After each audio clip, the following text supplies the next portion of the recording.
Kakadu National Park in the Northern Territory of Australia is a place of extraordinary diversity and unique beauty, but there's no complete paradise on Earth.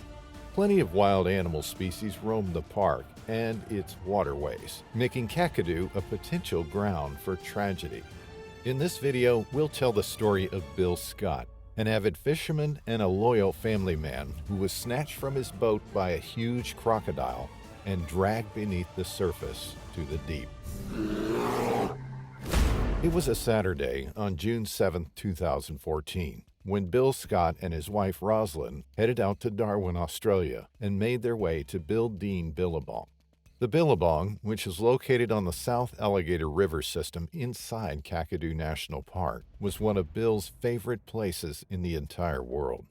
The man was nothing if not an enthusiastic fisherman. He'd been going to the Billabong for the past 20 years, often joined by his family. In fact, Bill would camp there 2 or 3 times a year, taking every opportunity to spend some quality time in that special place. The man loved anything that had to do with the outdoors and the landscape of the Northern Territory. He loved buying maps and planning trips to remote locations. He had decades of experience as a bushman, a fisherman, and a boater. That was his lifestyle, and he was well aware of both the dangers and the beauties of nature.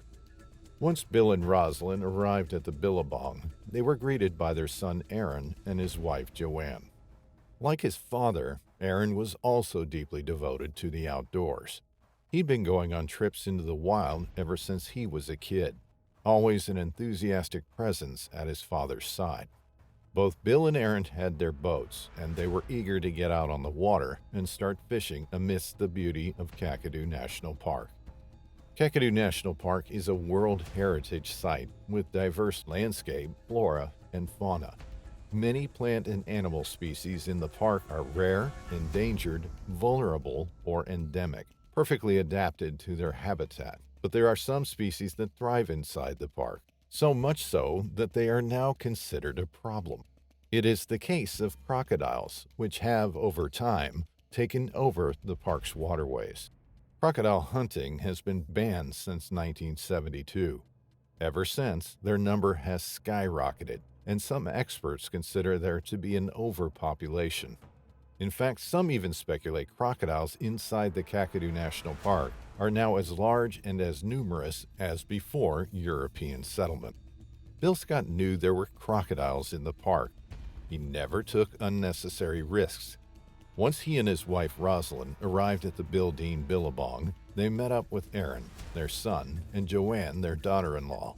They had breakfast together, catching up. Then, at about 10 a.m., they put their boats in the water, ready to head out on the Billabong and start fishing. The family was cautious enough to look for crocodiles, but there were none in the water. Still, they knew to be careful near the edges of the water.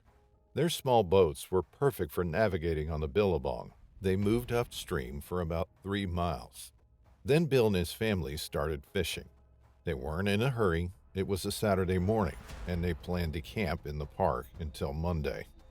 The family spent the next 4 hours fishing and chatting, happy to take in the sun and be with each other. At about 2 p.m., they decided it was time to head back to the camp. Bill and his son moored their boats. Then Aaron and his wife Joanne left to go up the bank to fetch the 60-liter tank the family usually took camping. They needed to fill it and then let it sit in the sun, a simple procedure that would guarantee warm water for washing in the evening. Aaron entered the water up to his knees. He knew there were crocodiles, and he didn't want to risk his life. He was in and out in seconds, only filling half of the tank. The rest would have to be filled by the whole family, but in a seemingly safer manner. Aaron then carried the tank to a flat spot on the bank. Meanwhile, Bill was still in their own boat. He was at the back of his small boat. He took a bucket, leaned over the boat's edge, filled the bucket with water, and then passed the vessel to his wife, Roslyn, who was standing on the bank. Roslyn took the bucket and then handed it to Joanne further up the bank. Joanne finally handed it to Aaron, who poured the water inside the tank.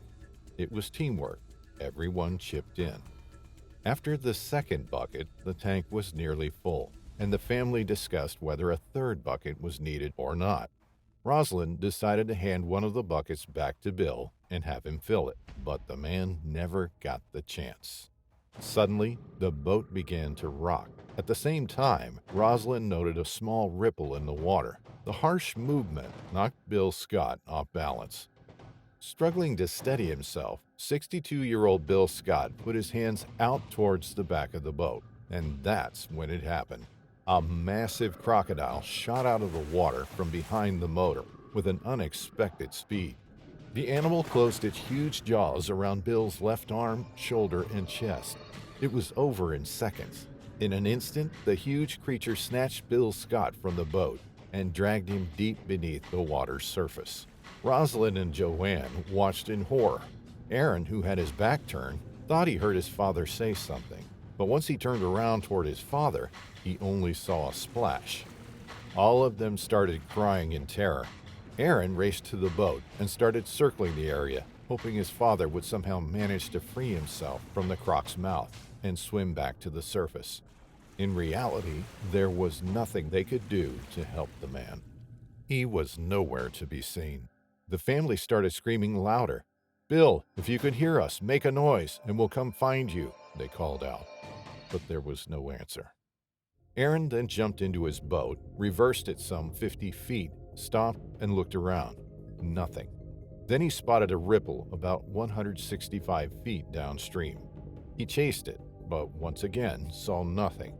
Aaron then hurried to a nearby resort to raise the alarm, leaving Roslyn and Joanne at the Billabong. The women kept watch, and then they saw Bill's body floating to the surface, face down in the water. Roslyn tried to start the boat, but couldn't get it to start. Instead, she rowed it into the Billabong, intent on retrieving her husband's body. But by the time Roslyn made it out, Bill's body had disappeared again, dragged beneath the surface by the powerful animal. Once Aaron returned with help, they resumed their search, but all efforts had to be ceased once it got dark. The search recommenced the following morning.